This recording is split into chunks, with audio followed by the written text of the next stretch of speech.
Bonjour à toutes et à tous.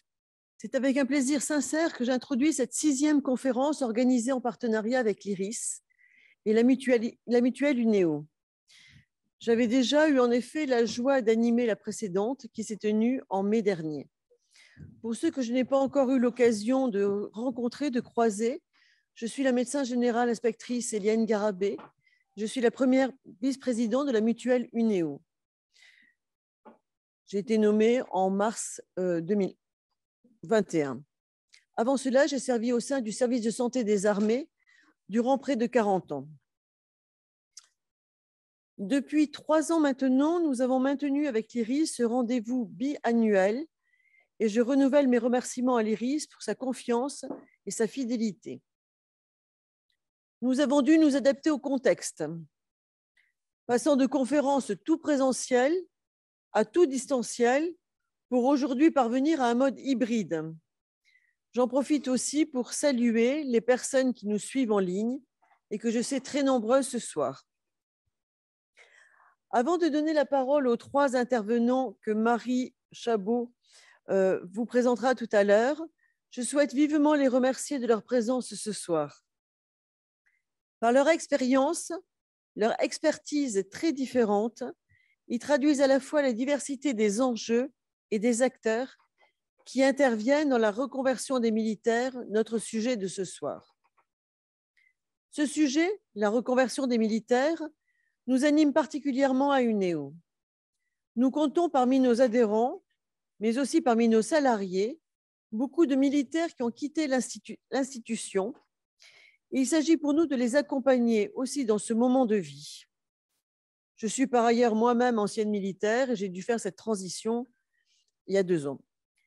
À l'IRIS, il me semble que certains de vos chercheurs sont également d'anciens militaires. Le choix de ce thème s'inscrit pleinement dans notre projet avec l'IRIS de contribuer à la réflexion sur le lien armée-nation et la place du militaire dans la société. Dans ce contexte de montée en puissance des forces armées, la reconversion est, en effet, un enjeu pour l'institution militaire, aussi bien sur le plan de l'attractivité que de la fidélisation. N'oublions pas que c'est aussi un enjeu qui vient modifier les repères, que c'est aussi un enjeu pour le militaire lui-même, un changement de vie qui n'est pas neutre et qui vient modifier ses repères. Autant de questions posées par la reconversion, essentielles pour maintenir l'attractivité des forces armées, auxquelles cette table ronde tentera d'apporter un éclairage. Je vous remercie de votre attention et je donne la parole à Marie qui va animer cette séance. Merci. Merci Eliane. Bonsoir à toutes et à tous. Donc nous sommes ravis ce soir de pouvoir accueillir au nom de l'IRIS et au nom d'UNEO Madame Bénédicte Ledelay qui est la directrice générale de Défense Mobilité, Monsieur Dominique Le Cerf qui est chercheur et Monsieur Bruno Delalande qui est actuellement président du GT du MEDEF sur la reconversion des militaires. On va rentrer tout de suite dans le vif du sujet, comme ça j'espère qu'on aura un petit peu de temps pour des questions tout de suite après. Donc on va commencer par vous, Bénédicte. Après avoir enseigné la philosophie, vous avez accompagné les ressources humaines d'entreprises et d'institutions à très haut niveau, et notamment vous avez accompagné l'amélioration de la mobilité et de la reconversion des agents de l'État. Donc aujourd'hui, comme je l'ai dit, vous êtes directrice générale de Défense Mobilité. Est-ce que vous pouvez nous en dire un petit peu sur les missions et l'action de Défense Mobilité? Merci. Merci. Alors, je suis très fière de vous parler de Défense Mobilité parce que c'est une très belle institution qui a un héritage lointain et glorieux puisque c'est l'héritage en fait de l'accompagnement social des armées, de tous ceux qui quittent l'institution, mais qui s'est transformé en agence en 2009 pour garantir un traitement équitable en fait de tous les ayants droit et contribuer à la professionnalisation et à l'interarmisation des politiques de ressources humaines. Donc, Défense Mobilité incarne en fait cette politique publique puisque contrairement à d'autres politiques RH, c'est une politique publique spécifique qui bénéficie d'un budget spécifique voté par la représentation nationale. C'est une politique qui est articulée à la particularité du statut militaire, donc qui emporte un certain nombre de dispositifs d'accompagnement à la transition professionnelle absolument sans équivalent, et donc qui est mise en œuvre par un service à compétence nationale qui comprend 700 agents qui sont positionnés dans 80 empreintes militaires pour pouvoir accompagner les militaires dans l'anticipation et la mise en œuvre de leur transition professionnelle, quel que soit leur grade et quel que soit leur projet. Merci beaucoup. Est-ce que vous pouvez nous dire un petit peu plus sur la spécificité de chacun des militaires et également de leur famille, puisque je crois que vous accompagnez également les conjoints. Comment on accompagne chaque militaire dans ses spécificités et comment on accompagne les conjoints ? Alors peut-être pour expliquer pourquoi on accompagne les conjoints de militaires, alors ça fait écho en fait au nom de notre service à compétence nationale. Si on s'appelle Défense Mobilité, c'est parce que nous sommes au service de la communauté de défense, puisque nous accompagnons à la fois les militaires en reconversion, les militaires blessés sans limite de durée, donc tout au long de leur parcours de vie, s'ils souhaitent faire appel à nos services. Et dans le cadre de l'accompagnement prioritaire des militaires, il y a un sujet qui devient de plus en plus important, qui est le sujet de l'environnement familial, puisque l'équilibre vie pro, vie perso, les enjeux des impacts de la mobilité des militaires, qui ont des suggestions particulières, ne sont pas sans effet sur les carrières professionnelles de leurs conjoints. Et donc, le ministère s'est saisi d'un certain nombre de problématiques relatives à la famille et aux conditions de vie des militaires en général et a confié à Défense Mobilité un travail particulier sur l'accompagnement à l'emploi des conjoints de militaires.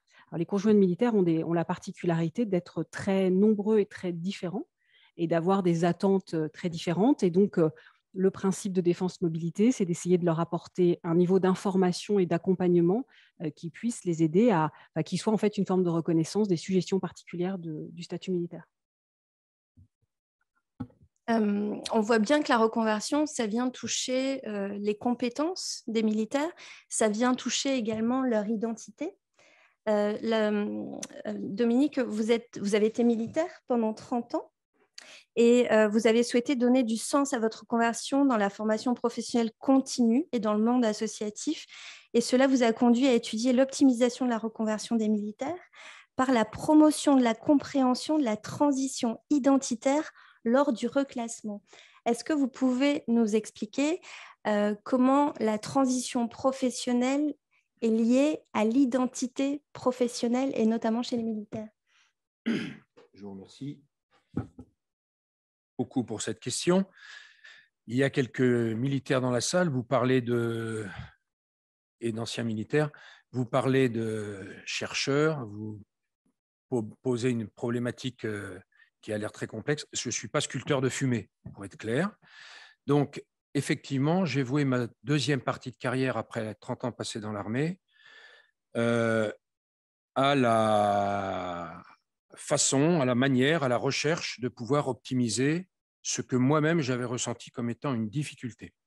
Donc pourquoi est-ce que j'en suis venu à l'identité? Lorsque, en poussant les recherches, simplement pas de façon théorique, mais de façon très, très pragmatique, en faisant des allers et retours entre la théorie et le terrain, je me suis rendu compte qu'on dépassait le simple cadre de transfert de compétences, des savoir-être, des savoir-faire, parce qu'il y avait d'autres enjeux.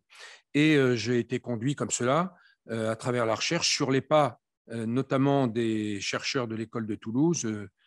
Je vous épargnerai les noms ce soir, si vous voulez, je vous les donnerai, qui ont montré et mis en évidence que la transition, alors professionnelle ou non professionnelle, que la transition s'appuie sur un processus de personnalisation. C'est à un moment donné, le projet s'arrête, change, et change même radicalement pour aller vers un nouveau projet. Et de cet état de changement vers un nouvel état, eh bien, un certain nombre de processus se déclenchent et sont en route, notamment le processus d'adaptation et d'ajustement qu'on appelle dans la recherche le processus de coping, les processus relationnels, les processus de projet, et au tout début, que je mets en dernier volontairement, les processus identitaires. Et si l'ensemble des 4 processus n'est pas harmonisé autour d'un engagement personnel, à donner du sens et à pouvoir entrer dans l'action, c'est très complexe. c'est quelque chose qui se décrit par les chercheurs comme étant absolument imbriqué, l'un n'étant pas chronologiquement, n'arrivant pas chronologiquement après l'autre, mais en même temps. Hein, c'est quelque chose de très complexe qui s'enclenche, l'entrée dans l'action, donc dans le nouveau projet, en donnant du sens. Eh bien, s'il manque l'un des 4 plots que je vous ai dit tout à l'heure, les processus identitaires, les processus relationnels et réseaux, les processus de coping, adaptation, on va dire, et ajustement, et les processus de projet, eh bien, à ce moment-là, on est sur un schéma boiteux qui peut ne pas fonctionner. Voilà. Et ma recherche a montré pour quelles raisons, dans certains cas, cela ne fonctionnait pas, et notamment pour un tiers des personnes, pour un bon tiers des personnes, cela conduisait à la difficulté à pérenniser un emploi dans les 3 ans après avoir quitté l'armée. Voilà. C'est l'objet de vos recherches. Donc, vous parlez d'engagement du militaire. Vous aussi, Bénédicte, vous parlez d'engagement de l'institution pour les militaires. Comment l'institution, elle valorise cet engagement? Comment elle arrive à aider les militaires à anticiper et justement à comprendre les tenants et aboutissants et l'intérêt de la reconversion? Alors, la reconversion, c'est un sujet qui est abordé dès la phase de l'engagement, hein, puisque finalement, le statut militaire a cette particularité d'avoir en général une durée limitée, parce qu'il y a un impératif de jeunesse, parce qu'il y a la structure même des armées. Et donc, le fait de savoir qu'il y aura un jour d'après, qu'il y aura une valorisation des compétences, qu'il y aura un dispositif d'appui, donc fait partie des critères peut-être possibles de l'engagement. Ensuite, nous, l'engagement que nous avons avec nos bénéficiaires, c'est de les aider à acquérir en réalité, de les armer, si je prends un terme peut-être un peu excessif, pour leur seconde vie professionnelle. J'insiste sur cette notion d'armement parce qu'on pourrait, une vision un peu rapide pourrait dire, bah voilà, je sors des armées, idéalement après avoir fait une carrière complète, riche, qui a valorisé mes compétences, et ma priorité, c'est de retrouver un emploi. Nous, notre sujet, c'est de s'assurer que le militaire aura en main les atouts pour réellement choisir sa vie professionnelle sur la suite des années, ce qu'on disait au-delà des 3 ans. Et ça implique d'être très au clair sur la façon dont on construit son projet professionnel, ce que l'on est prêt à mettre, ce que l'on est prêt à laisser de côté, ce travail justement identitaire dont on a montré l'importance, comprendre, avoir une vision objective du marché du travail, de ses opportunités, de ses attentes, de sa propre valeur sur le marché du travail, acquérir les techniques d'insertion dans l'emploi. Faire un CV, ça ne s'invente pas. Comprendre les processus de sélection des candidats, ça ne s'invente pas. Et puis, savoir utiliser son réseau professionnel. Donc, tous ces outils-là qui permettront, de déterminer le bon emploi, de comprendre la culture d'entreprise qui va vous permettre de réussir, et surtout de pouvoir choisir éventuellement de quitter une entreprise et d'avoir une nouvelle expérience professionnelle. Donc, c'est important. La loi de 2018 disait devenir acteur de sa vie professionnelle. Notre ambition, alors que l'on remet en jeu à chaque accompagnement individuel, parce que là, on parle à chaque fois de parcours de vie d'individu, c'est d'essayer de donner ces outils pour être acteur de sa vie professionnelle. Alors, être acteur de sa vie professionnelle, ça passe bien sûr par les entreprises. Bruno Delalande, bonsoir. Donc, vous êtes, après avoir fait votre service militaire, vous avez occupé différentes fonctions dans plusieurs entreprises. Comme directeur en France et à l'international. Vous avez aussi un engagement associatif très dense, en particulier pour le MEDEF. Aujourd'hui, vous êtes président du groupe de travail reconversion du comité de liaison défense. J'ai envie de vous demander comment les mutuelles s'engagent, les mutuelles, c'est le tropisme de mon métier, comment les entreprises s'engagent dans le processus de reconversion?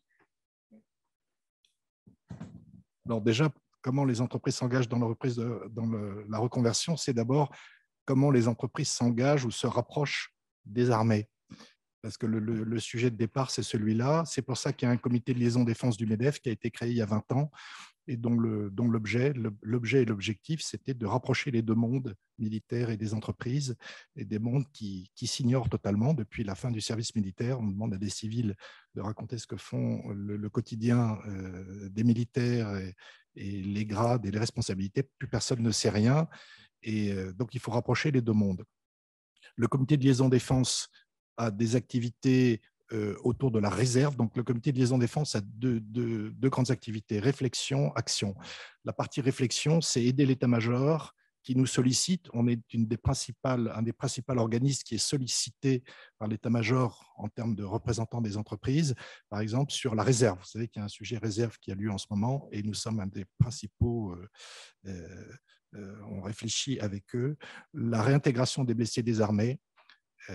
Il y a un sujet de reconversion dont je m'occupe, donc reconversion non seulement des militaires, mais des conjoints, puisque nous suivons effectivement les données globales et nous travaillons main dans la main avec les organismes de reconversion, Défense Mobilité en premier, mais également les associations d'officiers, École navale, Saint-Cyr, École de l'air, Épaulettes et autres associations qui sont impliquées dans des activités de reconversion, chacune à leur niveau. Et on essaie de travailler en collaboration avec tout ce monde pour optimiser les processus de reconversion.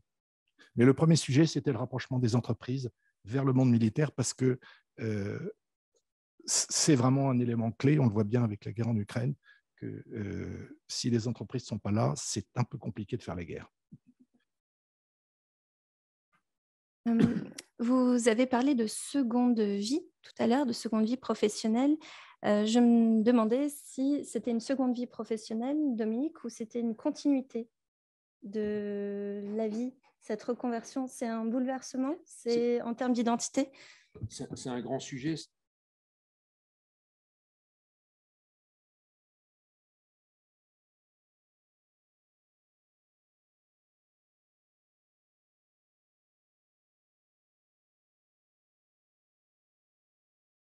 Une transition telle que l'a décrit deux chercheurs que j'ai particulièrement appréciés, américains, et notamment, je les ai appréciés parce qu'ils sont très pragmatiques, ils sont également coachs, et notamment donc ce fameux chercheur Bridge identifie, dans le sillage d'autres chercheurs, identifie la transition en trois plots, si vous voulez. La fin d'un état pour arriver jusqu'à un nouveau départ, et au milieu, une zone dite d'errement, une zone neutre.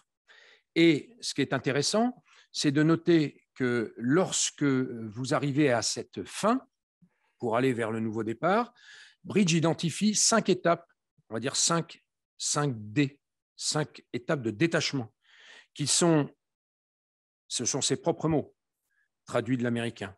Désengagement, ce qui colle bien à un militaire, démantèlement, désidentification, désenchantement et désorientation.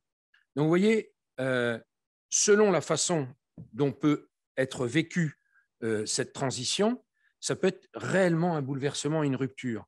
C'est la raison pour laquelle mes travaux ont montré qu'un accompagnement plus prégnant sur la transformation identitaire était de nature à rester, j'allais dire, sur le sommet d'une trajectoire plutôt que de décrire une courbe que ces chercheurs-là appellent la courbe du doute, qui est en tout point comparable à la courbe du deuil. C'est-à-dire que lorsque l'on tombe dans les tréfonds du doute, on met un certain nombre de temps à en remonter. C'est jamais rédhibitoire, mais ça peut être très très long. D'où ce que j'évoquais tout à l'heure, la difficulté à pérenniser un emploi et plein d'autres choses. Parce que ça se retrouve, là on parle d'emploi, mais ça se retrouve également dans la vie privée et affective, avec un nombre de divorces accrus, des séparations, etc. Des situations que vous avez connues autour de vous, ou peut-être malheureusement connues vous-même.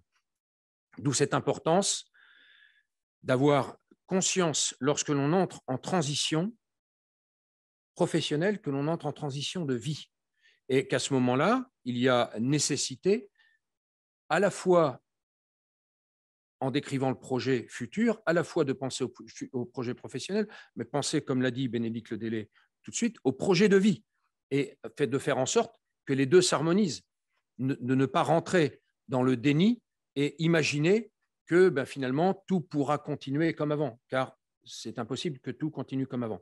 Les choses ont changé, il faut ouvrir les yeux de sorte et bien connaître, si vous voulez, ces processus auxquels on est, ces mécanismes auxquels on est confronté pour pouvoir, à un moment donné, dans la logique de l'entrée en action, il y a le fait de faire des choix. Et il y a un concept qui s'appelle l'inaction, c'est-à-dire faire des choix aussi par le refus. Eh bien, il faut avoir cette capacité d'entrer en inaction. Francisco Varela, ça, c'est les coachs le pratiquent beaucoup, de faire des choix par le refus pour justement dégager réellement un projet de vie qui va être cohérent et qui va permettre d'entrer en action. Je voudrais, si vous permettez, développer encore le sujet, parce qu'en fait, c'est une question, on parle d'identité. Il y a un philosophe que vous connaissez tous, puisque notre président de la République l'a sur les lèvres, c'est Paul Ricoeur. Paul Ricoeur décrit l'identité sur 3 plots: la cohérence, le caractère et la narration. L'ipse, l'idem et la narration. Et lorsque on arrive à mettre cet ensemble-là en harmonie, eh bien, l'individu, lorsqu'il arrive à le faire, il arrive à écrire une nouvelle histoire de lui-même. Il se la valide. Et en se la validant, finalement, il ne renie pas son caractère. Il reste en cohérence, il ne renie pas son caractère, il décrit une nouvelle histoire. C'est ce qu'il faut comprendre. C'est des petites choses très simples, mais je dis vraiment très simples. Vous savez, les petites choses où on dit ça ne coûte pas cher, ça peut rapporter gros, ce sont des petites choses très simples. Quand on en a connaissance, on peut observer notre propre transformation d'une manière différente. Elle est très importante parce que si on n'est pas en cohérence avec nous-mêmes, on peut décrire tous les beaux projets professionnels que l'on veut, ça capotera. Ou il y aura un moment donné que ça capotera peut-être pas d'un point de vue professionnel, ce sera peut-être d'un point de vue familial, peut-être d'un point de vue personnel. Donc il y a une vraie nécessité à mettre en harmonie cette identité finalement que Paul Ricoeur, qui est cité à travers le monde, a décrit sur ces 3 plots: le caractère, la cohérence et la narration, l'histoire que l'on raconte. On a une question à distance. Donc, le 5e point, il me semble que c'est la désorientation que vous avez donnée, Dominique. Alors, ce que raconte Dominique, ça a l'air très intime, en fait.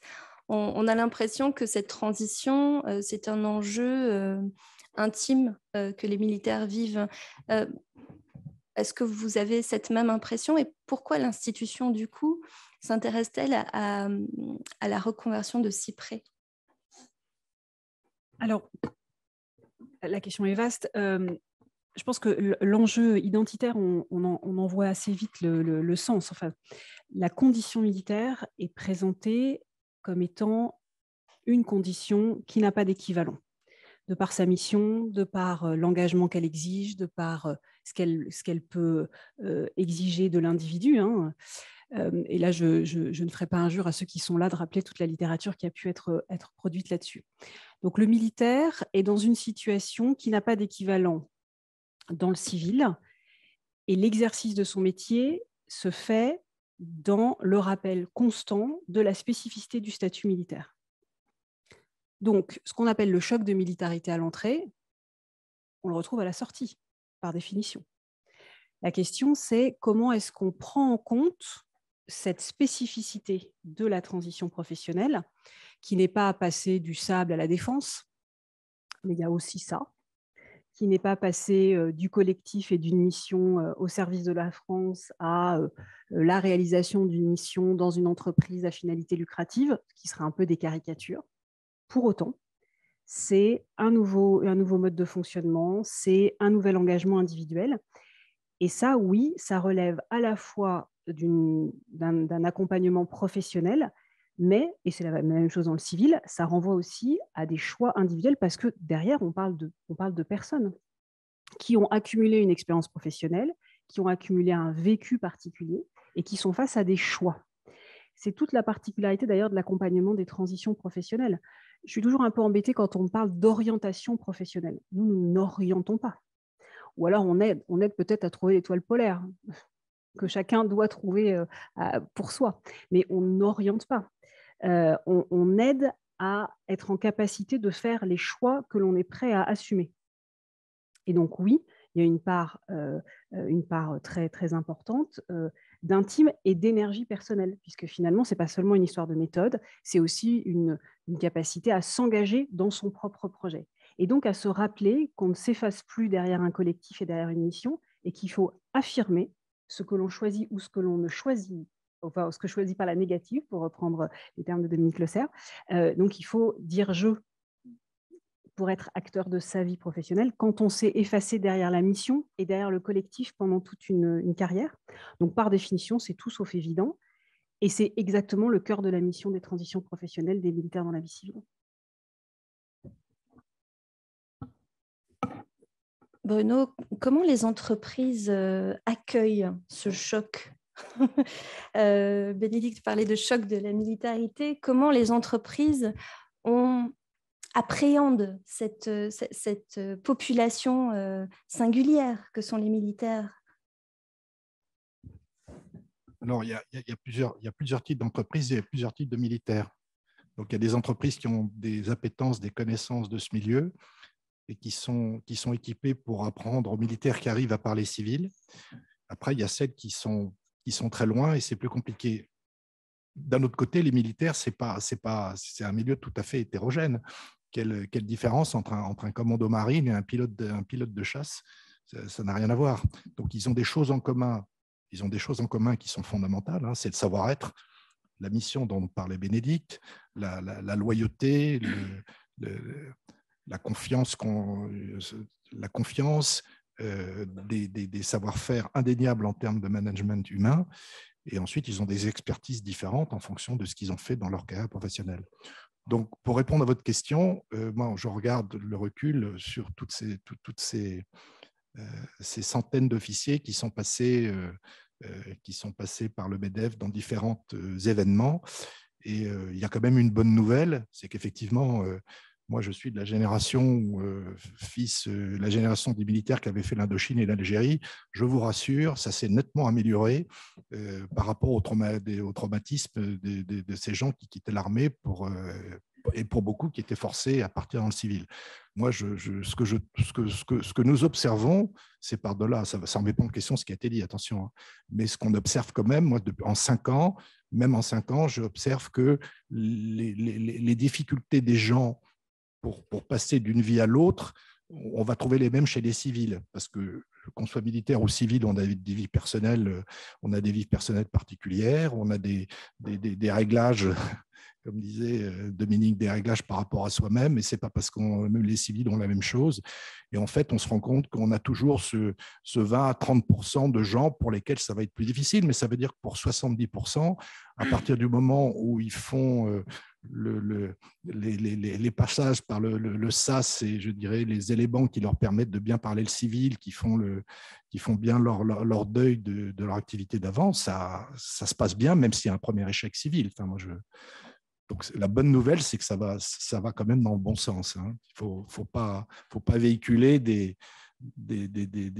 trucs de traumatisme. Ça va vraiment dans le bon sens. Et moi, c'est ce que j'observe et ce que nous observons au MEDEF en tout cas. Et justement, les entreprises, y trouvent quel intérêt? Aujourd'hui, une entreprise va recruter un militaire pour quelle raison? Alors aujourd'hui, actuellement, c'est parce qu'il y a un problème d'emploi. Voilà. Il y a un problème d'emploi, on trouve pas les gens. Donc, tout d'un coup, les entreprises, même qui ne savent pas ce que c'est qu'un militaire, vont commencer à regarder et vont se pencher sur ce groupe de gens qui n'auraient jamais regardé il y a 10 ans. Donc là, très conjoncturellement. Après, quand on enlève le conjoncturel où il y a une tension énorme au niveau justement du recrutement, il y a des militaires qui, quelque part, avec la professionnalisation de l'armée, se sont rapprochés, je dirais, dans leur manière d'être et de leur capacité à passer d'un monde à l'autre, c'est nettement plus facile. Et puis, les organismes de reconversion font leur travail. C'est-à-dire que tout ce SAS technique et psychologique, il est bien fait, globalement bien fait. Il y aura toujours des gens qui pourront se plaindre, mais il est globalement bien fait. Donc ça, plus ça, fait qu'effectivement, ça se passe mieux. À distance, on me pose la question s'il est plus facile de se reconvertir pour des sous-officiers ou des officiers. Alors, c'est moins une question que d'être officier ou sous-officier que du parcours que l'on a eu. Hein, voilà. Globalement, on est dans un marché du travail qui est plutôt porteur, mais chaque recrutement est unique. C'est-à-dire qu'un recruteur, c'est quelqu'un qui a un projet d'entreprise, un besoin de compétences et qui fait le pari d'embaucher quelqu'un pour contribuer à un projet d'entreprise. Donc, globalement, le chef d'entreprise, il ne va pas recruter un officier ou un sous-officier, il va recruter un expert de la logistique, il va recruter quelqu'un qui est capable de gérer des équipes et de prendre en compte des process très exigeants. Ça va se jouer plus sur les compétences, sur la capacité à montrer la transférabilité de son expérience. Voilà, ce que j'ai fait, vous ne connaissez peut-être pas l'ensemble des métiers de l'armée, mais je vais vous expliquer ce que j'ai fait. Et puis, la capacité à convaincre son interlocuteur que, même si on ne l'a pas fait, la démonstration de l'adaptabilité qu'on a pu avoir montre qu'on va être capable de relever des défis de toutes sortes. Puis aussi la notion de confiance. Pour moi, entre sous-officier et officier, en tout cas nous, dans les éléments statistiques que nous avons, la capacité de réinsertion des militaires de façon globale est très forte et sans écart significatif entre les officiers et les sous-officiers. Tous les militaires trouvent-ils chaussures à leurs pieds? Est-ce que alors, je ne vous demanderai pas de chiffres, mais est-ce que vous considérez que le taux de reconversion, le taux de seconde carrière ou le nombre de personnes qui arrivent à trouver l'entreprise qui les accueille le mieux possible de leurs idéaux, ça fonctionne? Alors, j'ai envie de vous dire oui, et par définition, jamais assez. Alors oui, pourquoi? Parce que si la seconde vie après l'engagement militaire était foncièrement insatisfaisante, il n'y aurait pas l'engouement qui permet à plus de 15 000 personnes par an de choisir la carrière militaire. Donc la reconversion, c'est un élément de l'attractivité de la carrière militaire. C'est vraiment comme ça qu'on le conçoit. Et donc, dès lors que les gens continuent à s'engager, pour de bonnes raisons, ça peut être un indicateur. Ensuite, nous, on a le suivi de l'indemnisation du chômage, parce que c'est aussi la vérité des prix. Et la vérité, c'est qu'effectivement, on a un taux de chômage inférieur à ce qu'il y a en population générale, donc mais également parce que les militaires passent 20% de leur vie militaire en formation, donc le niveau de qualification des militaires est supérieur à la population générale, donc c'est évident. Et en même temps, jamais assez, parce que la reconversion, c'est une politique qui incarne aussi la reconnaissance de la nation, et on peut espérer que chaque individu qui quitte l'institution trouvera le meilleur parcours professionnel, dont on rappelle qu'il dépend aussi de facteurs individuels et d'engagement personnel. Donc, j'allais vous dire oui si je me contente des chiffres, jamais assez par rapport à la mission qui nous est confiée, et qui en plus est toujours incertaine, puisque le marché du travail, par définition, est quelque chose qui évolue. Et donc, nous, notre mission, c'est de s'assurer que, quelle que soit l'évolution du marché du travail, et là, dernièrement, entre la crise sanitaire, la reprise économique, les nouvelles incertitudes économiques, on voit bien qu'il y a un sujet récurrent pour préparer sur le long terme l'ensemble des personnes qui font des transitions professionnelles à être armées pour l'avenir. Réussir sa reconversion, est-ce que c'est ne plus être militaire? Ou bien est-ce qu'on est militaire toute sa vie? En termes d'identité, bien sûr. Je comprends bien la question. Pour y répondre, je voudrais revenir et apporter un petit éclairage sur l'identité. L'identité, telle que je l'ai étudiée, il y a plusieurs définitions, concepts qui se rejoignent malgré tout, c'est une identité multiple. Elle est faite, en fait, voyez-vous, il y a une identité individuelle et il y a une identité de groupe, les deux en interaction, plus ou moins en interaction. Et puis, il y a des identités de rôle au-dessus de la pyramide, car dans cet univers professionnel, socio-professionnel, on nous attribue et on cherche à avoir des rôles et à tenir des rôles. Et en même temps, les rôles que l'on tient, on attend de nous certaines choses et nous attendons certaines choses aussi de ces rôles-là. Toute une histoire de tension par rapport à ces rôles. Eh bien, l'identité, c'est un mixte de tout ça. C'est la théorie de la comparaison sociale qui dit ça, deux chercheurs américains, Stetz et Burke, qui montrent que tout ça est très imbriqué. Et c'est là où je vais répondre à votre question, Marie, lorsque l'identité de groupe imprègne à ce point l'identité individuelle, et ça c'est ce que mes recherches ont mis en exergue, en avant, c'est le concept que j'ai porté, le concept de polarisation identitaire, lorsque cette imprégnation de l'identité, et là je rejoins ce qu'a dit Bruno, ce n'est pas forcément militaire, on va le retrouver partout, dans tous les corps de métier où il y a une imprégnation forte de l'identité. Lorsque l'identité est imprégnée à ce point qu'elle ne peut pas s'en détacher, la construction identitaire, selon une formule que j'aime beaucoup, ne peut pas être réalisée. C'est quoi cette formule? C'est très simple. Construction identitaire égale travail identitaire de l'individu pour lui, sur lui-même pour lui, plus régulation identitaire, le travail du groupe sur l'individu.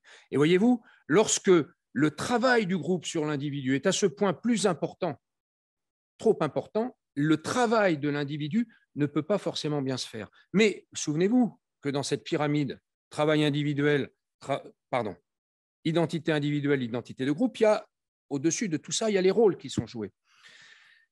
Il y a une identité de rôle. Et on peut très bien imaginer, et ça se produit beaucoup, en tous les cas dans les recherches que j'ai faites, ça a été mis en lumière, on peut très bien imaginer qu'on ne change pas du tout. Et que l'on... Alors, c'est un chercheur, Nicholson, dans les années 84, qui a parlé de la réplication. La réplication, la détermination. Là, c'est lorsque l'individu ne veut pas, n'arrive pas, ne souhaite pas, n'arrive pas à faire évoluer son identité par rapport au rôle. Alors parfois, ça se passe bien parce que le rôle, finalement, évolue par rapport à l'individu ou le rôle n'évolue pas et ça peut aussi bien se passer. Il y a des tas de cas de reconversion comme ça, ce qui fait que souvent, vous voyez... lorsque un militaire peut aller peut-être plus facilement vers des métiers qui sont la réplication de ce qu'il a connu dans les agents de prévention sécurité, des choses comme ça, eh bien, typiquement, nous sommes là dans une volonté, peut-être pour la facilité. En tous les cas, la personne y trouve son équilibre, une volonté de ne pas forcément évoluer. D'autres profitent de cette opportunité, qui n'est pas forcément un handicap. D'ailleurs, ça ne doit pas être pris comme un handicap. C'est une opportunité. De cette opportunité, peut-être aussi pour progresser aussi professionnellement d'un point de vue personnel. Et pour le coup, cette fois-ci, en faisant en sorte de s'adapter davantage au rôle. Et donc, en s'adaptant au rôle, en même temps, on monte aussi en compétences. Voilà. Donc, c'est très imbriqué. Et je ne pourrais pas vous répondre de façon manichéenne en disant non, le militaire ne reste pas militaire toute sa vie. Oui, le militaire reste militaire toute sa vie. Je vous dirais que sa militarité qui est un concept qui a vu le jour à travers justement les études d'Armée d'aujourd'hui, libre expression, par une psychologue, sociologue, Marianne Pavot, et qui a mis en avant justement que dans le langage militaire, à travers le langage militaire, il y avait ce que disait Bénédicte Ledélé tout à l'heure, on voyait toutes les traces d'une spécificité militaire. Donc, à travers le langage. Ensuite, ça a été développé par d'autres chercheurs, notamment l'ancien colonel de Légion étrangère André Thieblemont, qui est un sociologue. J'ai beaucoup travaillé sur cette militarité et on a montré que le détachement de la militarité, finalement, n'est pas une nécessité pour se reconvertir. On peut très bien conserver sa militarité à partir du moment où on rentre en harmonie dans l'écriture de la nouvelle histoire. On est en cohérence, on conserve son caractère, on est en cohérence, on entre en harmonie, et puis on est en parfait accord avec le projet de vie que l'on se décrit, projet professionnel entrant dedans. Est-ce que j'ai répondu à votre question? Oui. Pascal en ligne, donc merci. J'ai envie de dériver un petit peu du coup. Je me demande si, parce qu'on a évoqué la cohésion nationale, je me demande si tout le monde était militaire, en fait, au début de sa carrière. À une époque, c'était comme ça. Il y avait une étape dans la vie de chacun ou qui passaient par l'armée. Si aujourd'hui tout le monde était militaire, en termes de cohésion nationale, comment on se situerait d'après vous? Est-ce qu'on aurait des compétences, tous, des compétences particulières qu'on aurait acquises grâce à ce passage dans les armées? Est-ce qu'on aurait une façon de se comporter différente? Est-ce que... Alors le sujet est vaste sur le fait que la nation entière soit impliquée dans la vie. Alors, j'aurais quelques hésitations à le faire. En ce moment, je lis Grande Heure et servitude de la condition militaire de Vigny. Et donc, j'invite tout le monde à lire cet ouvrage pour répondre à cette question qui le fait beaucoup mieux que je ne pourrais le faire. J'allais dire par opportunité que c'est l'enjeu du SNU, mais un enjeu qui est pensé sous l'angle d'une triple culture professionnelle en termes d'encadrement, à la fois celui de l'éducation nationale, de l'éducation populaire et des armées. Donc c'est quelque chose qui tend à promouvoir l'engagement dans la République, sous un angle un peu différent de ce qui était le service militaire. Et donc je pense qu'en partie, ça peut répondre à votre question, parce que la durée de l'engagement et la nature de l'engagement, c'est ce qui va déterminer les compétences. Quand vous disiez, est-ce qu'on va avoir des compétences, c'est à proportion de l'engagement que l'on a dans ce type d'institution. Un passage très court entraîne un vernis fin, j'allais dire. Donc, si l'objectif, c'est de bien comprendre les enjeux de politique, de défense et de sécurité nationale et le rôle du citoyen dedans, un dispositif comme le SNU, en tout cas, est en cours de conception pour répondre, selon le vœu du président de la République, à cet enjeu. Est-ce que les entreprises sont intéressées par les militaires justement parce qu'ils ont une capacité particulière? Est-ce que ce sont des salariés pas comme les autres?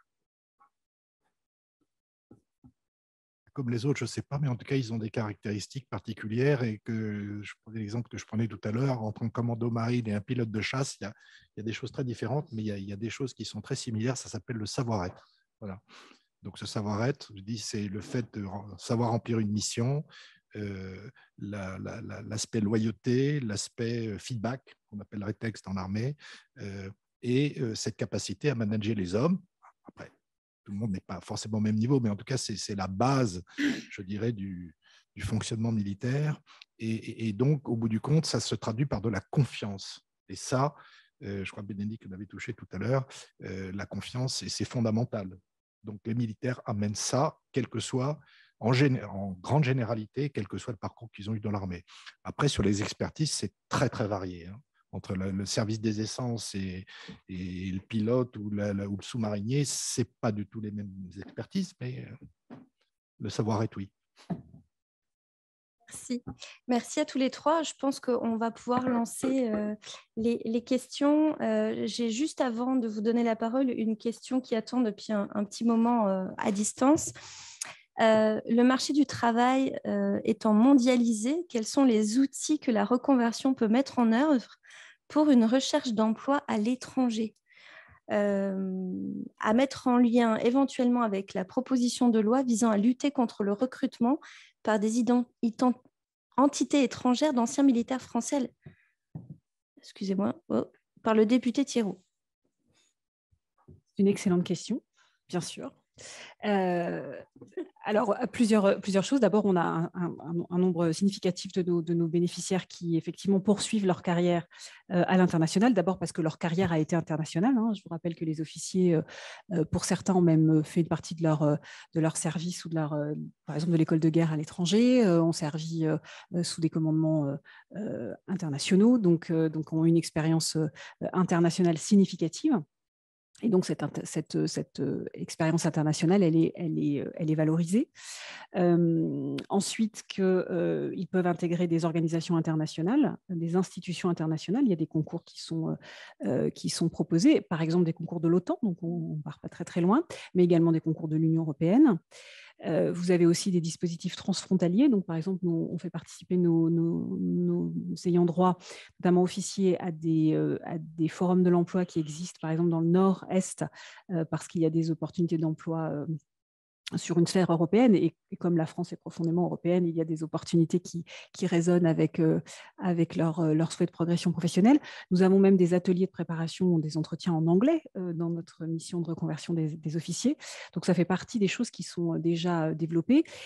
Par ailleurs, c'est aussi effectivement une mission de défense mobilité. Nous ne sommes pas une structure à finalité lucrative, nous sommes une politique publique et donc nous avons une grande vigilance sur les offres d'emploi que nous proposons à nos bénéficiaires.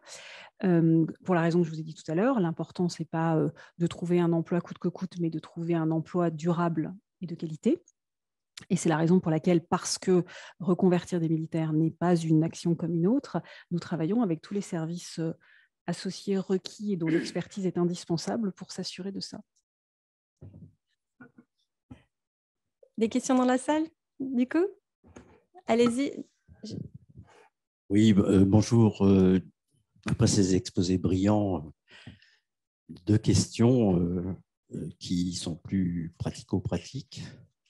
D'abord, Madame la directrice, vous avez fait allusion en particulier au corps des officiers et des sous-officiers. J'aimerais bien avoir votre point de vue concernant les militaires du rang contrat court. Parce qu'il s'agit bien sûr d'une population encore plus jeune qui est on sait très bien qu'il y a un taux d'attrition au moment de l'engagement, puis ensuite quelques difficultés concernant leur transition. J'ai bien aimé l'idée qu'on ne parlait pas d'orientation, mais de transition, mais à cet âge-là, souvent, lorsqu'ils sortent du système, c'est plutôt de l'orientation. Ça, c'est une première question. Il y avait une deuxième question qui s'adresse plutôt au représentant du MEDEF, M. Delalande. Vous avez, en particulier avec Solidarité Défense, qui est une association qui œuvre pour l'inclusion des jeunes, souvent blessés en OPEX. Je voudrais savoir, par rapport au plan inclusion du ministère des Armées, qui est très intéressant, qui a été signé en 2019 concernant les jeunes en situation de handicap, quelle est votre position concernant l'activation des missions handicap et RH, concernant l'inclusion des blessés? Et aussi, et ça s'adresse aussi bien à madame qu'à vous-même, quid du vecteur de l'apprentissage, contrat d'apprentissage, qui peut avoir aussi des vertus et qui faisait partie d'ailleurs de ce protocole handi inclusif signé par madame Parly. Merci. Merci beaucoup. Alors oui, je vous le confirme, les militaires du rang sont une population que nous accompagnons de façon spécifique. Alors, il faut garder en tête d'abord que l'accompagnement à la reconversion est donc un droit, une politique publique proportionnelle à l'engagement. Ça n'est pas le CEP. Voilà. Donc, le but de nos armées, c'est d'offrir une perspective de carrière à ceux qui s'engagent. Donc, la priorité, c'est la progression dans l'institution. Il est vrai qu'il peut y avoir des jeunes qui quittent l'institution, j'allais dire trop tôt, c'est un jugement, mais trop tôt, parce qu'ils n'ont pas trouvé le sens qu'ils cherchaient, parce que l'institution non plus ne leur a pas trouvé les qualités nécessaires pour progresser jusqu'au bout, et que pour autant, ils ont vocation à s'insérer durablement dans la sphère économique.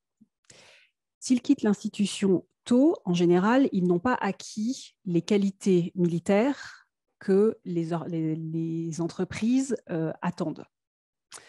S'ils quittent l'institution plus tôt, souvent, c'est parce qu'ils n'ont pas non plus ce rapport à l'engagement et au travail qui fait qu'ils vont vouloir anticiper leur départ. Ce sera souvent des départs beaucoup plus précipités. Ce ne sera pas non plus des populations qui vont chercher un processus de reconversion rassurant. C'est-à-dire, vous prenez un officier ou un sous-officier, on lui recommande d'anticiper 18 mois avant, de faire quelque chose de façon méthodique, de faire confiance à l'institution. L'institution leur a beaucoup donné et donc il faut confiance à l'institution. Le jeune un peu volatile, beaucoup moins. Donc il faut arriver à lui donner les quelques éléments nécessaires pour qu'il puisse néanmoins être efficacement orienté vers les interlocuteurs qui vont pouvoir lui répondre. Pour être très clair, l'institution, tant qu'ils ne se seront pas engagés une durée minimum, ne va pas leur dérouler le tapis rouge pour les former en dehors de l'institution pour leur vie d'après. L'idée, c'est vraiment un équilibre entre l'engagement et la reconnaissance de la nation. Donc nous, notre objectif, c'est de les orienter vers les interlocuteurs qui pourront leur apporter quelque chose. Et je suis complètement d'accord avec ce que vous dites, on essaye, et ça réussit d'ailleurs, de développer l'apprentissage, puisque c'est une option qui permet effectivement de s'insérer durablement dans l'emploi. Avec un bémol qui est que vous pouvez avoir des jeunes qui se sont engagés dans l'institution parce que, précisément, ils préféraient, j'allais dire, l'action au banc de l'école. Et qu'il faut qu'ils entendent que l'apprentissage peut nécessiter une partie d'apprentissage un peu académique. Pour autant, et c'est la bonne nouvelle des réformes récentes, vous avez des entreprises qui se mobilisent pour offrir un cadre d'apprentissage assez motivant à ces jeunes-là. Et nous, on est assez attentifs à ça parce que ce qui compte justement, c'est au-delà de l'apprentissage, le fait de ne pas abandonner à l'issue de l'apprentissage, qui est quand même parfois un risque. Et on a quelques belles réussites là-dedans. Mais c'est un travail spécifique et qui montre d'ailleurs la grande diversité du travail qui est confié à Défense Mobilité, puisque l'on va des missions qui sont un peu équivalentes à ce qui est proposé aux missions locales, c'est-à-dire de l'accompagnement de jeunes dans des situations de plus grande fragilité, à de l'outplacement de cadres supérieurs et de cadres dirigeants. Donc, c'est absolument passionnant quand vous dirigez, mais ça implique une segmentation de l'offre. Et si on parle de la population qui est peu qualifiée, qui reste néanmoins un temps suffisant, c'est-à-dire au moins 5-6 ans, on est assez fiers d'avoir un dispositif que je suppose la majorité d'entre vous connaissent, qui s'appelle le Centre militaire de formation professionnelle, qui permet justement à des bénéficiaires de pouvoir se former et acquérir des compétences et des qualifications complémentaires dans un contexte militaire. Donc, on garde la structure.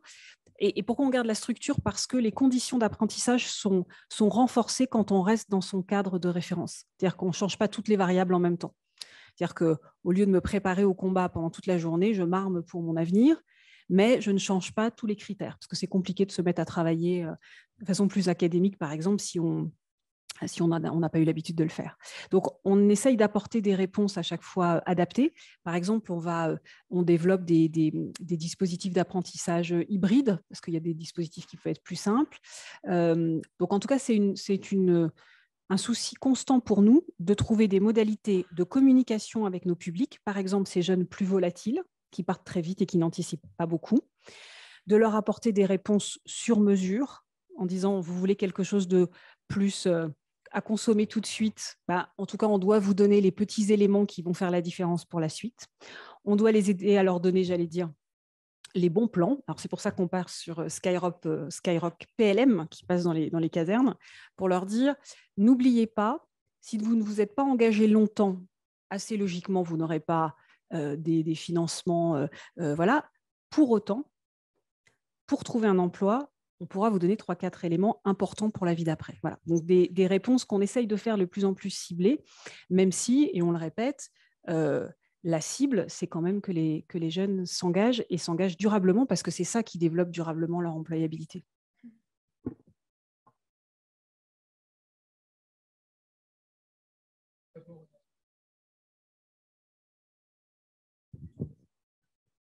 Je voulais répondre à la question sur les blessés et le rôle du MEDEF sur ce sujet.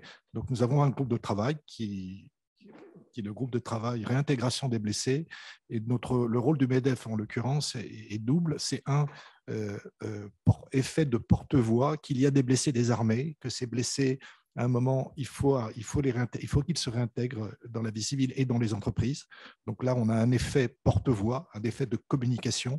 Et aussi, on a un effet pratique, c'est qu'à partir du moment où on a sensibilisé les entreprises, donc par des événements, par de la communication, on a aussi créé un guide de réintégration du blessé dans l'entreprise. Donc, on fait tout notre métier d'accompagnement. Et dans ce groupe de travail, il y a effectivement une personne qui, comme moi, est responsable de ce groupe. Et il y a les associations Solidarité Défense, voilà, etc. Il y en a plusieurs, même qui réintègrent par le sport donc toutes les associations. Nous, on n'est pas du tout, même si on n'est pas estampillé MEDEF, c'est pas un espèce de vase clos, c'est le MEDEF qui drive, mais sur ce sujet-là, on emmène avec nous tous les gens qui sont préoccupés par comment on réintègre les blessés dans la vie civile et dans les entreprises. Voilà. Et on travaille aussi sur ces sujets-là, main dans la main avec Défense Mobilité, qui a le lead, en tout cas, sur les blessés eux-mêmes. Oui, moi je me présente, commissaire lieutenant-colonel Pierre Usan, officier de réserve de l'armée de l'air. Sur ce que vous disiez sur l'expérience militaire, moi je suis un ancien appelé, donc j'ai fait 1 an dans l'armée de l'air. Et bon, c'est toujours pareil, hein, les expériences, on les accumule et on ne se rend pas tout à fait compte de ce qu'on a appris à certains moments ou à d'autres. Mais quand on voit les jeunes qui n'ont pas fait le service militaire, là, on voit des différences. Il y a des choses qu'ils ne savent pas et que nous, on a appris. Bon, la hiérarchie, le fait de se démerder, puisque c'est la formule. Hein, on a des moyens, on a du personnel, on a une durée à respecter, on se démerde. Bon, donc l'autonomie. Ces choses-là, les jeunes qui n'ont pas fait le service militaire, pour eux, ça n'a aucun sens. Et moi, j'ai rencontré ça en entreprise assez souvent. Donc, il faut compenser. Ma question va à M. Lalande. Quel est le rôle des associations de réservistes dans la reconversion de nos camarades d'actifs ? Je pourrais donner le micro au lieutenant-colonel Douté qui est derrière vous et qui est le secrétaire général du comité de liaison défense du MEDEF. Effectivement, on a un groupe de travail sur la réserve et qui travaille, là, en l'occurrence, avec l'état-major pour effectivement arriver à définir et en mettre en œuvre la meilleure façon de… Alors, en l'occurrence, aujourd'hui, on est sur doubler les réserves. Donc, on est sur un vrai sujet, je dirais, de montée en puissance. Et comment on fait et comment on fait non seulement pour doubler la taille, mais comment on fait aussi pour faire en sorte qu'on ait des réservistes qui puissent avoir un passage rapide et fluide du monde de l'entreprise à la réserve, etc. Et disponibilité, et comment on fait ça en passant de l'artisanat actuel, où finalement ça bricole, et comment on passe d'un processus artisanal à un processus industriel qui est reconnu, qui est géré, qui est valorisé et qui est financé. Je ne sais pas si j'ai répondu à la question sur les réserves, mais en tout cas, nous, notre rôle en tant que MEDEF, c'est d'apporter notre capacité de réflexion pour trouver les bonnes réponses en se mettant du côté des entreprises. Parce qu'on ne peut pas sortir comme ça des gens en claquant des doigts, sinon les entreprises, elles ne fonctionnent pas. Oui, peut-être pour compléter non pas le tableau, mais ces éléments-là, on essaye de valoriser des pratiques d'entreprise. Par exemple, le groupe Orange mobilise ses réservistes qui sont reconnus et qui s'inscrivent dans le cadre d'un partenariat avec la Garde nationale et qui sont mobilisés pour favoriser l'intégration des militaires en reconversion. Et donc, on s'est rendu compte que ça fonctionnait plutôt très bien. Et concernant les associations, Défense Mobilité subventionne des associations d'officiers notamment, parce qu'on considère que cela contribue en fait au processus de reconversion, au sens où le militaire qui s'interroge aura tendance, en tout cas les faits le montrent, à demander à ses camarades ce qu'ils en pensent. Est-ce qu'il est temps de partir ou pas? Là, en général, les associations leur rappellent que Défense Mobilité est un service confidentiel, donc on peut se poser la question bien avant et puis finalement décider de partir 10 ans plus tard. Donc, c'est important de savoir que c'est un droit et que ça n'obère pas d'une carrière. Deuxièmement, ils s'appuient aussi sur leur réseau de camarades au moment de réfléchir à la réalité de leur projet, savoir s'il est réaliste et réalisable, donc en allant interroger des camarades qui sont sur des secteurs qu'ils veulent éventuellement investiguer. Et puis, au moment de la mise en œuvre de leur projet professionnel, de la même façon, le développement de la démarche réseau est importante et donc les associations d'anciens militaires se mobilisent aussi là-dessus. Mais le point de vigilance qu'il faut avoir si on écoute bien les discours enfin, non pas les discours, mais le résultat des recherches de M. Le Cerf, c'est que cet entourage militaire ou le rappel ou la continuité de cette identité militaire, elle est bénéfique pour certains, elle l'est moins pour d'autres. Et qu'il faut arriver à bien faire sourdre chez chacun, voilà, c'était un peu le truc tricky du jour, ce besoin de rester enraciné dans cette identité ou de trouver un chemin un peu plus différent. Voilà. C'est pour ça que c'est toujours difficile quand des entreprises viennent vers nous en disant « je veux des militaires pour des militaires », de dire quel est votre besoin, quelles sont les compétences que vous recherchez, quelles sont les perspectives de carrière que vous allez donner à quelqu'un, parce que c'est quand même ça qui fait la réussite à la fin d'une reconversion réussie sur la durée.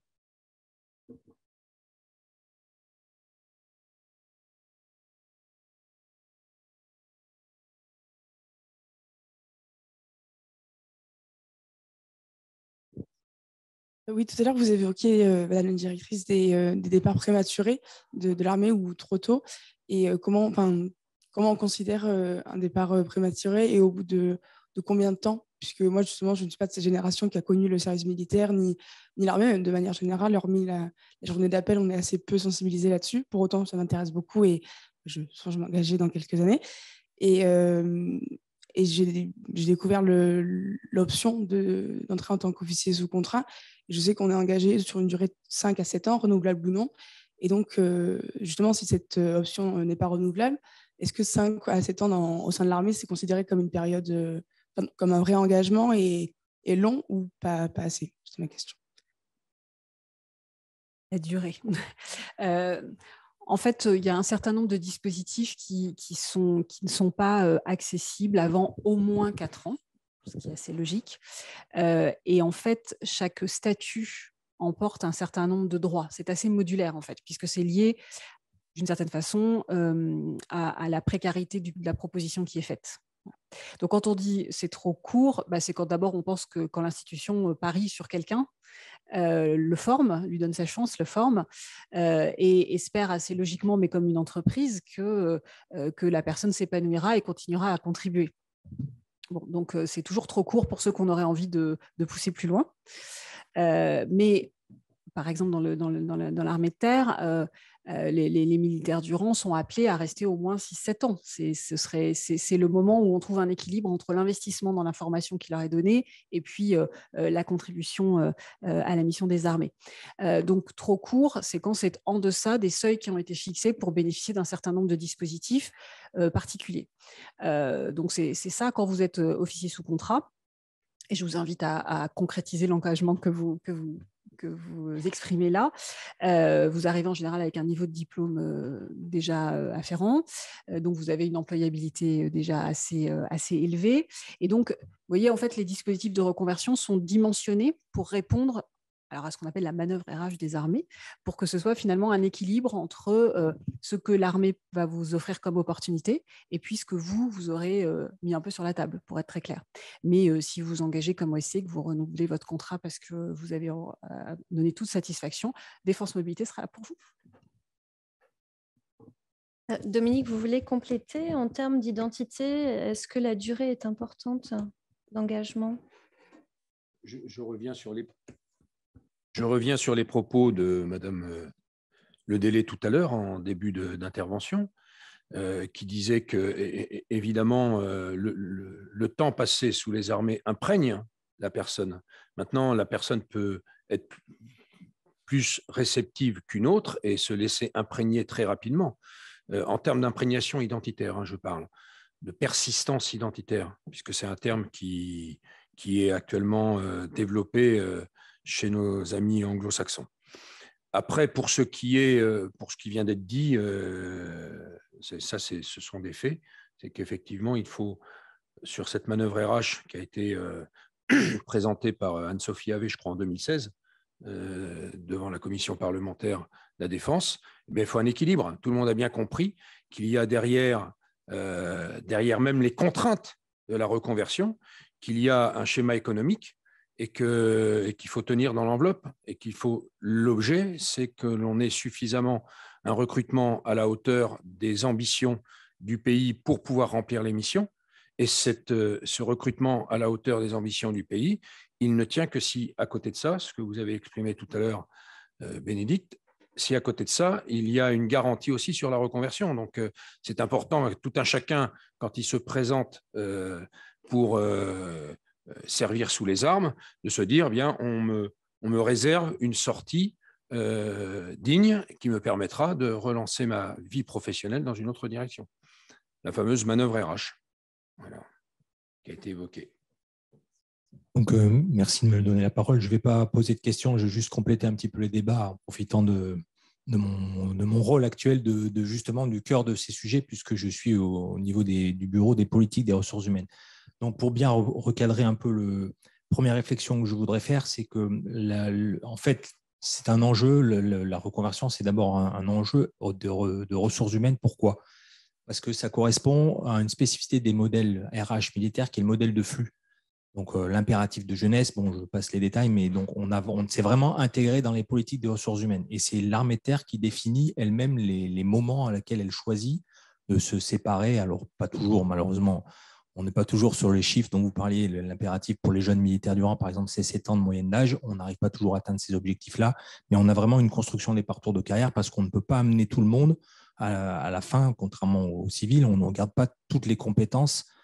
Quoique même, je pense que dans les entreprises, on se sépare aussi de certaines compétences au cours de la carrière, toutes les compétences au bout. Donc, ça correspond à un modèle de flux, un modèle contractualisé. 75% des militaires sont sous contrat. Donc, quelque part, ils n'ont qu'une partie de leur carrière dans l'armée et il faut bien leur assurer la suite. Et puis, je disais, donc, c'est bien nous qui définissons globalement les politiques des départs. Et ensuite, derrière, les opérateurs sont là pour reconvertir nos militaires. Deuxièmement, c'est un enjeu social, vous en avez parlé. Il y a quand même un coût, 80 millions d'euros de chômage par an. Donc, effectivement, c'est une facture lourde. Donc, on essaye de diminuer. 15% seulement des militaires du rang sont captés par les dispositifs. Donc, c'est vraiment un effet assez important. Quand vous posiez tout à l'heure la question, est-ce que pour les officiers, les sous-officiers, il y a quand même un vrai sujet pour les militaires du rang qui passent plus vite, mais derrière qui sont plus soumis au chômage. Et donc, ça fait l'objet de nos efforts. Et enfin, troisièmement, c'est un enjeu de société. Pourquoi ? Parce que ça renvoie à ce qui a été dit un moment sur la place des militaires dans la nation. Et donc, toute cette ressource et ces compétences, du plus haut niveau de nos grands chefs et leur place dans le haut encadrement de l'État, jusqu'aux compétences que certains ont acquis, surtout sur le savoir-être, ne doit pas être perdue pour l'ensemble du tissu économique ou du tissu français. Et puis, en ouverture, moi, je pense qu'il y a on a présenté, même la question du débat le pose comme une forme d'étanchéité entre deux parcours, le militaire et après le civil. Mais aujourd'hui, avec ce qu'on voit pas très loin de notre pays, le retour de la guerre en Europe, je reprends le mot du CEMAT, hypothèse d'engagement majeur et tout ça, est-ce qu'il n'y a pas justement une réflexion à avoir sur mettre un peu plus de porosité entre ces deux parcours ? C'est-à-dire comment on fait revenir les compétences des militaires qui étaient partis dans le civil, ça c'est tout le sujet du rappel des réserves, et comment au contraire on arrive à injecter dans l'armée des compétences civiles dont on aura besoin en plus pour faire face à des engagements plus intenses et à augmenter l'épaisseur d'une armée professionnelle qui est devenue finalement échantillonnaire. Voilà, un petit peu le dernier point des débats me faisait penser à ce sujet-là qui est un gros sujet RH aujourd'hui de porosité entre les parcours. Je ne vais pas plus soir sur ce qui est dit, mais effectivement, sur le modèle d'armée que l'on a, nous, un des points de vigilance que l'on a, c'est de lutter contre un certain nombre de représentations, effectivement, pour certains issus du service militaire ou du modèle de l'armée datant d'il y a 20 ans.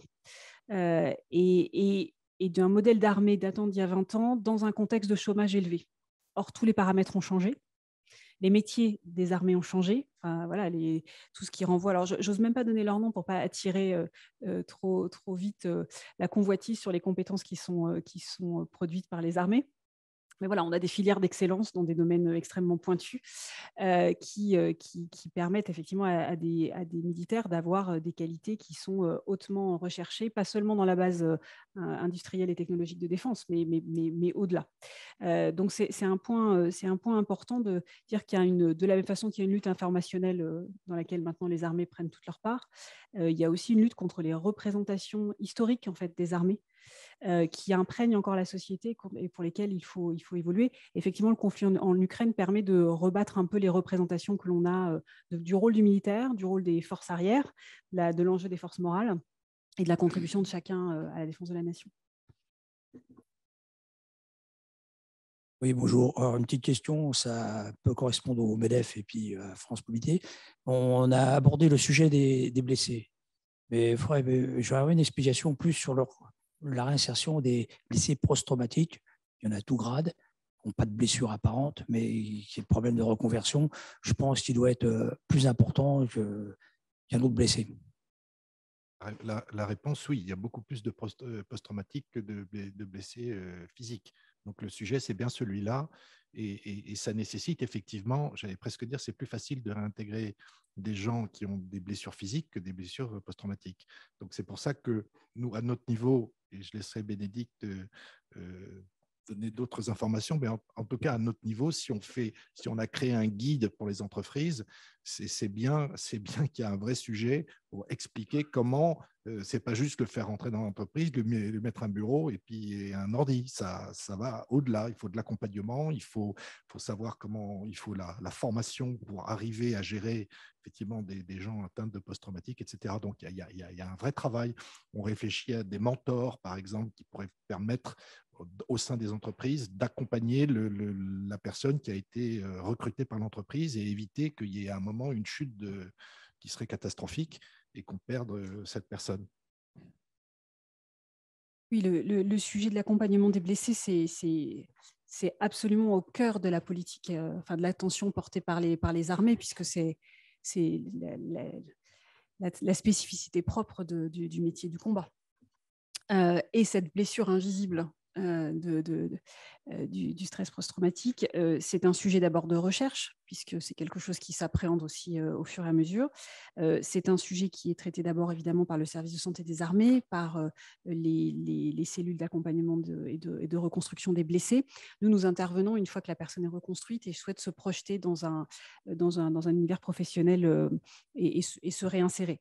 Il y a beaucoup de choses qui sont faites par les armées. J'attire votre attention sur un projet assez exceptionnel qui s'appelle la maison Athos, du nom du mousquetaire qui était blessé, qui est une expérience, enfin plus qu'une expérience, maintenant vraiment une magnifique réalisation pluridisciplinaire qui permet aussi d'aller chercher, puisque cette blessure invisible peut se révéler tard, beaucoup plus tard que bien loin du théâtre des opérations. Et donc, simplement pour vous dire que les armées sont si attentives à ça, que ça fait partie des projets d'ampleur qui nécessitent des investissements, des expertises nombreuses pour essayer de trouver des réponses adaptées. Et qui, par exemple, passe à l'échelle, mais Colonel pourra vous en parler plus, dans le cadre des travaux qui sont menés en ce moment. Ce dispositif, par exemple, a démontré sa pertinence et fait l'objet d'une attention particulière pour devenir beaucoup plus, j'allais dire massif, en tout cas plus développé sur tout le territoire, puisque c'est de la réhabilitation, et donc ça implique que le blessé puisse venir trouver une forme de communauté, à son rythme, avoir des interlocuteurs dans un contexte différent, celui de l'institution, différent du contexte purement médical. Voilà, donc ça fait partie des très belles réalisations qui sont faites par nos armées.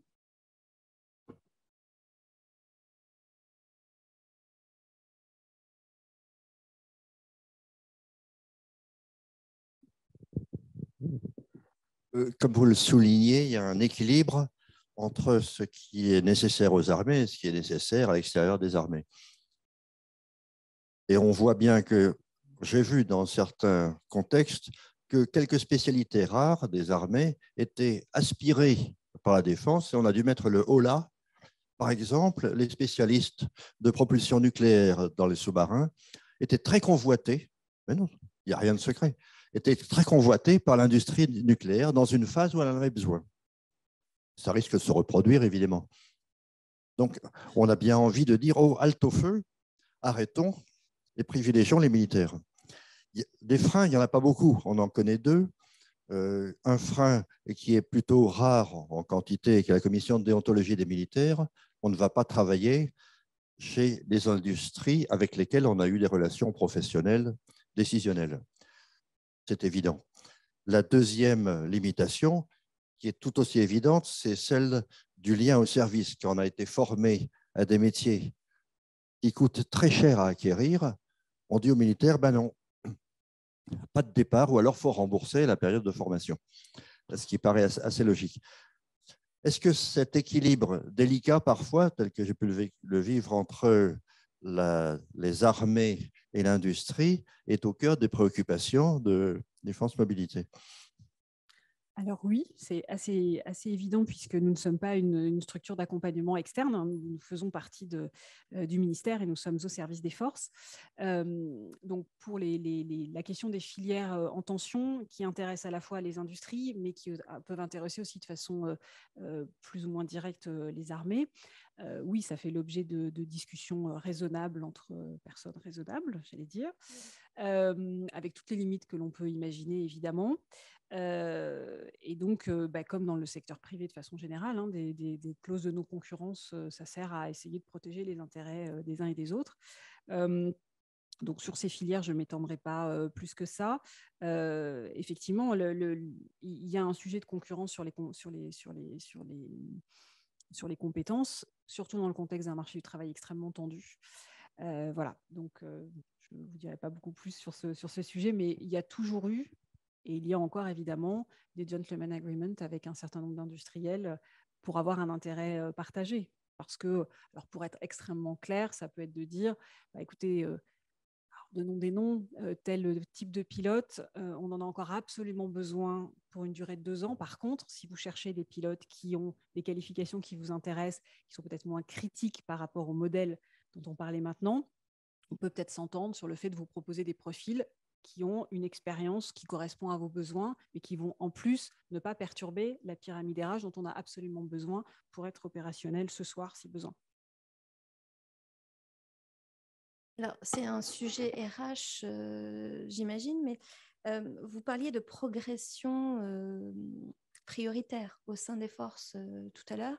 Donc, avant de proposer à un militaire de se reconvertir, ou en tout cas qu'il imagine sa reconversion, il y a une démarche au sein des forces à avoir, mais c'est au sein de toutes les forces, c'est-à-dire les armées, la gendarmerie, les civils de la défense. Comment cette progression-là, prioritairement, comment elle se matérialise? Alors, et vous me corrigerez si ça ne correspond pas exactement à votre question.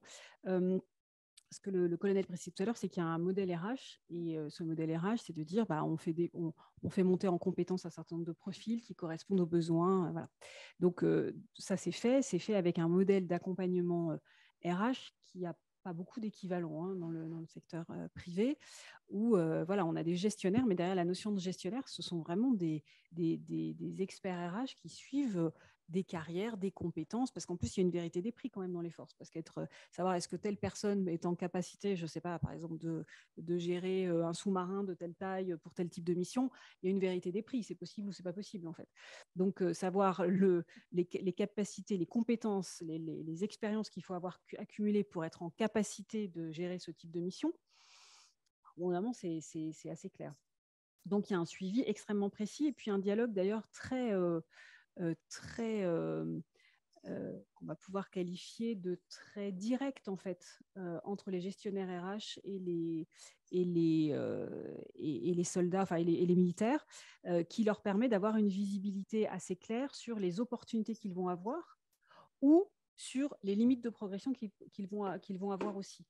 Si les militaires peuvent aussi anticiper leur reconversion, c'est qu'ils ont une certaine lisibilité sur leur carrière. Je vous donne un exemple, alors pris dans le modèle des officiers parce que c'est peut-être celui qui est le plus connu. Vous avez la possibilité ou pas de préparer l'école de guerre, qui est une condition pour accéder à un certain nombre d'opportunités d'emploi. Si vous choisissez de ne pas le faire, si vous ne parvenez pas à le faire, vous avez une idée en fait du type de carrière qui s'offre à vous et de celles qui ne s'offriront pas à vous. En connaissance de cause, vous pouvez décider de dire bon ben voilà, et en dialogue avec votre gestionnaire, je vais peut-être chercher une autre voie. Et c'est là que se discutent en fait les conditions potentielles d'un départ, soit au contraire de rappeler qu'il y a eu un investissement et une prime de lien au service qu'il va falloir honorer, soit de dire bah, effectivement, la personne a servi, ça correspond à la pyramide RH de l'institution, et on trouve quelque chose d'intelligent pour préparer le jour d'après. Et c'est la grande majorité des cas en fait. Hein. Une question? Oui. Concernant la question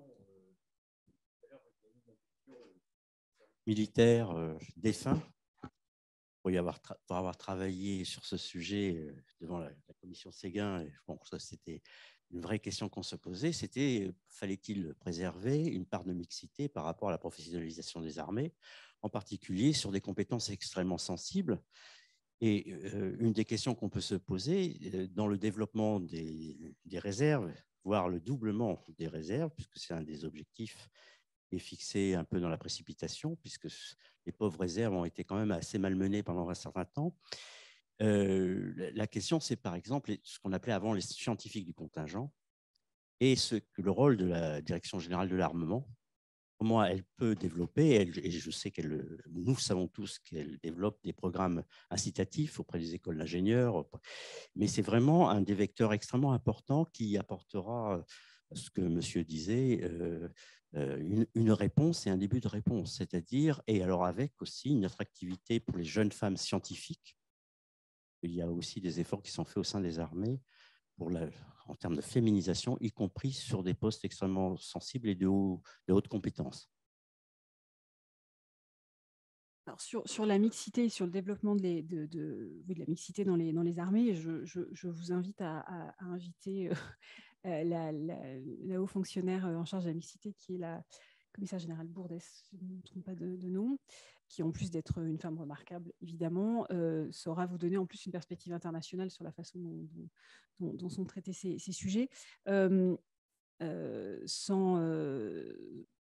me prononcer sur des sujets qui dépassent largement ma compétence, simplement vous dire que cette réflexion plus générale sur le doublement des réserves, sur la spécificité de peut-être certaines réserves, fait l'objet de groupes de travail que l'on peut imaginer dans une institution comme l'armée, c'est-à-dire intenses et méthodiques, qui doivent normalement, qui vont aboutir à ce qui sera arbitré par le président de la République dans le cadre de la loi de programmation militaire. Donc, je pense que vous aurez très rapidement des réponses très précises à ce que vous avez mis en évidence. Alors, peut-être une dernière question à distance. L'impression que Défense Mobilité est un peu moins présente en province est-elle une réalité? Alors d'abord, on dit les territoires. On ne dit pas en province, d'accord. En province, ça fleure l'Ancien Régime. Je n'ai rien contre, mais voilà. Défense Mobilité est présent dans les empreintes militaires. Alors, la répartition des empreintes militaires ne correspond pas à la carte des préfectures. Donc, on est là où les armées sont. Voilà. Après, on est là à proportion de l'armement qui est le nôtre. Donc, je ne vous cache pas que nous ne sommes pas 50 par régiment. Donc, oui. Ensuite, en fonction de la question qui est posée, pour certaines missions, nous sommes plus positionnés dans certaines zones. Par exemple, sur l'accompagnement, on disait de la formation professionnelle des publics qui recherchent des qualifications particulières, c'est par exemple en Vendée. L'accompagnement des officiers se fait principalement en région parisienne et à distance.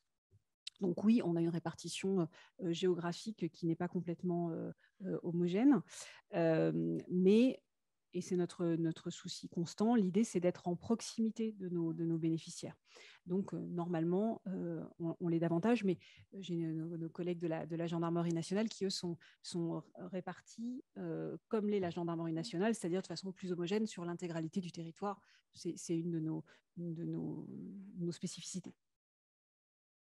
Eh bien, écoutez, merci à tous d'avoir été présents ce soir. Merci à nos invités d'avoir été là. Est-ce que vous avez un regret, une envie pour conclure ces débats? Est-ce que vous souhaitez dire un dernier petit mot, Dominique?